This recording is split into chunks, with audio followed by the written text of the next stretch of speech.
சமயபுரம் மாரியம்மன் கோவில் சுடர் வீசும் வரலாறு கொண்டது.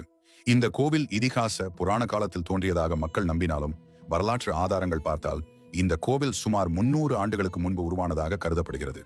இன்று நாம் காணும் மாரியம்மன் கோவில் 18ஆம் நூற்றாண்டில் ராணி மங்கம்மாவின் பேரனான விஜயரங்க சொக்கநாதர் என்பவரால் கட்டப்பட்டது. அதன் பின் இந்த பகுதியை பாண்டியர் வம்சத்தைச் சேர்ந்த மாரவர்மன் குலசேகரன் ஆட்சி செய்தார். புராண கதையின்படி ஸ்ரீரங்கம் அரங்கநாதர் கோவிலில் மாரியம்மன் வைணவியாயிருந்ததாக கூறப்படுகிறது.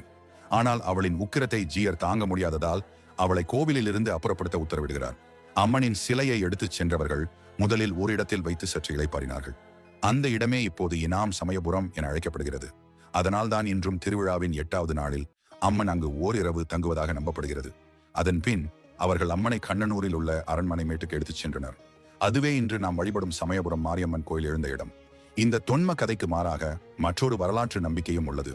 தென் தமிழகத்தில் நடந்த போரின் போது ஒரு விஜயநகர மன்னர் கண்ணனூர் மாரியம்மனிடம் வெற்றி பெற வேண்டிக் கொள்கிறார். போரில் வெற்றி பெற்றதும் அவர் சொன்னபடி அம்மனுக்கு பிரம்மாண்டமான கோவில் கட்டுகிறார். மேலும் அந்த கோவிலின் பூஜை முறைகளையும் திருவானைக்காவல் கோயிலிடம் ஒப்படைத்தார்.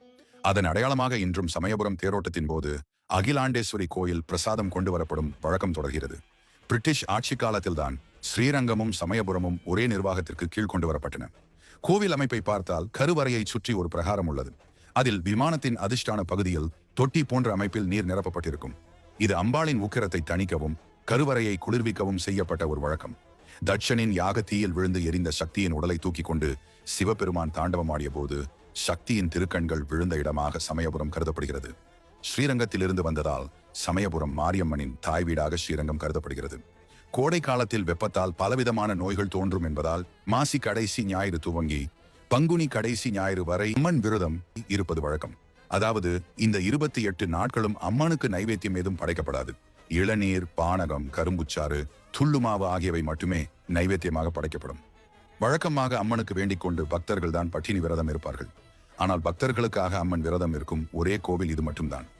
பட்டினி விரதம் இருக்கும் காலங்களில் அம்மனின் முகம் சோர்வுடன் காணப்படுவதாக சொல்லப்படுகிறது. இந்த காலத்தில் அம்மனை குளிர்விப்பதற்காக கூடை கூடையாக மலர்களை கொண்டு வந்து அம்மனுக்கு விழா நடத்துவார்கள். இதைதான் பூச்சொரிதல் விழா என்கின்றனர். ஸ்ரீரங்கத்திலிருந்து வந்ததால் சமயபுரம் மாரியம்மனின் தாய் வீடாக ஸ்ரீரங்கம் கருதப்படுகிறது. மாரியம்மனின் அண்ணனான ஸ்ரீரங்கம் ரங்கநாதர் கோவிலில் இருந்து வரும் பூக்களே அம்மனுக்கு முதலில் அர்ப்பணிக்கப்படும்.